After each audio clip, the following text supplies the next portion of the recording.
हिंदू धर्म सृष्टि का सबसे प्राचीन धर्म। इसी हिंदू धर्म में 16 संस्कारों का अत्यधिक महत्व है। 16 संस्कारों की शुरुआत माता के गर्भ से ही आरंभ हो जाती है। फिर जन्म से लेकर मृत्यु तक 16 संस्कार पूरे किए जाते हैं। ये संस्कार मनुष्य और देव दोनों के लिए महत्वपूर्ण माने जाते हैं। इन्हीं 16 संस्कारों में से एक संस्कार है बच्चे के जन्म के पश्चात छठे दिन उसकी छठी मनाना है। पौराणिक मान्यता के अनुसार हिंदू धर्म में छठी के दिन षष्ठी देवी की पूजा की जाती है। पुराणों में षष्ठी देवी को बच्चों की अधिष्ठात्री देवी माना गया है। कहते हैं कि माता षष्ठी की पूजा करने से नवजात शिशु पर कोई कष्ट नहीं आता। जिस प्रकार एक बच्चे की छठी मनाई जाती है, उसी प्रकार भगवान कृष्ण की छठी भी जन्माष्टमी के छठे दिन ही मनाई जाती है। इस दिन घरों में कान्हा को कड़ी चावल का भोग लगाया जाता है। आइए अब सुनते हैं श्री कृष्ण छठी की पौराणिक कथा। भगवान कृष्ण का जन्म कंस के कारागार में हुआ था।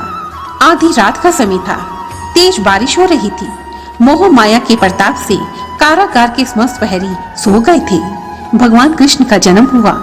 ठीक उसी समय एक आकाशवाणी हुई और वासुदेव ने रातों रात कान्हा को गोकुल में नंद बाबा के घर पहुंचा दिया। उधर जब कंस को बच्चे के जन्म का समाचार मिला तो वह उसका वध करने के उद्देश्य से कारागार में पहुंचा। लेकिन कंस को बताया गया कि कन्या ने जन्म लिया है। जब कंस ने उस कन्या का वध करने का प्रयत्न किया तो वह कन्या आकाश में बिजली बनकर प्रकट हो गई और कहने लगी, हे कंस, तुझे मारने वाला तो जन्म ले चुका है। तब क्रोध में आकर कंस ने पूतना को आदेश दिया कि गोकुल में जितने भी 6 दिन के बच्चे हैं उन सबको मार दिया जाए। पूतना जब गोकुल पहुंची तो यशोदा मैया ने बाल कृष्ण को कहीं छिपा दिया। कान्हा 6 दिन के हो चुके थे, लेकिन कंस के भय के कारण ना तो उनका नामकरण हुआ था और ना ही छठी। कृष्ण के 6 दिन के पूरा हो जाने के पश्चात जब यशोदा ने 6 दिन के बच्चों के मरने की सूचना सुनी तो वह बहुत घबरा गई। तब कन्हैया की रक्षा के लिए यशोदा मैया ने माता पार्वती का ध्यान किया और उनसे कान्हा की रक्षा की प्रार्थना की। माता पार्वती की एक शक्ति कृतिका सूर्य की किरण है। इन्हीं शक्ति कृतिका ने कार्तिकेय भगवान का पालन पोषण किया था। वास्तव में कृतिका माता ही छठी माता है। उन्होंने देवी पार्वती के आदेश पर भगवान कृष्ण का ध्यान रखना आरंभ कर दिया, जिस कारण कोई भी दैत्य या कोई भी राक्षस यशोदा मैया के घर प्रवेश नहीं कर सकते थे। तब भगवान कृष्ण ने माता कृतिका को अपने सूक्ष्म रूप में दर्शन दिए और कहा, हे माता, मुझे कृष्ण रूप में राक्षसों का वध करना है, इसलिए अपनी छत्र छाया मुझसे हटा लो। लेकिन भविष्य में जो भी तुम्हारी पूजा करेगा तुम उसके बच्चों की सदैव रक्षा करना। भगवान कृष्ण के आदेश पर माता कृतिका ने अपनी छत्र छाया कृष्ण के ऊपर से हटा दी और बाल कृष्ण ने राक्षसों का वध किया। कुछ समय के पश्चात कालांतर में यशोदा माता ने कान्हा के जन्म से 364 दिन के पश्चात उनका छठी पूजन किया और उसी समय से इस धरती पर बच्चे के जन्म के पश्चात छठी पूजने की परंपरा आरंभ हुई।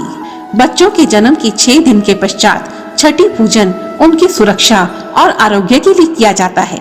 ऐसी मान्यता है कि उसी समय से भगवान कृष्ण के आदेशानुसार माता कृतिका नवजात शिशुओं की रक्षा करती है और उन पर कोई कष्ट या कोई संकट नहीं आने देती। आज भी धरती पर जन्माष्टमी के 6 दिन के पश्चात मंदिरों में कृष्ण छठी उत्सव बहुत ही धूमधाम से मनाया जाता है। इस दिन लड्डू गोपाल की पूजा की जाती है, कान्हा को काजल लगाया जाता है और फिर माखन मिश्री का भोग लगाया जाता है। तो यह थी भगवान कृष्ण की छठी कथा। प्रेम से बोलो जय श्री कृष्णा।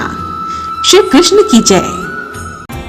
और यदि आपको यह वीडियो पसंद आई है तो प्लीज मुझे कमेंट सेक्शन में जरूर लिखें और मेरी ऐसी ही दूसरी वीडियोस को देखने के लिए रेड कलर के बटन को प्रेस कर मेरे इस चैनल को सब्सक्राइब करें और साथ ही बेल आइकन को भी जरूर दबाएं ताकि मेरी आने वाली सभी वीडियोस की नोटिफिकेशंस आपको टाइम पर मिलती रहे। धन्यवाद। जय माता दी।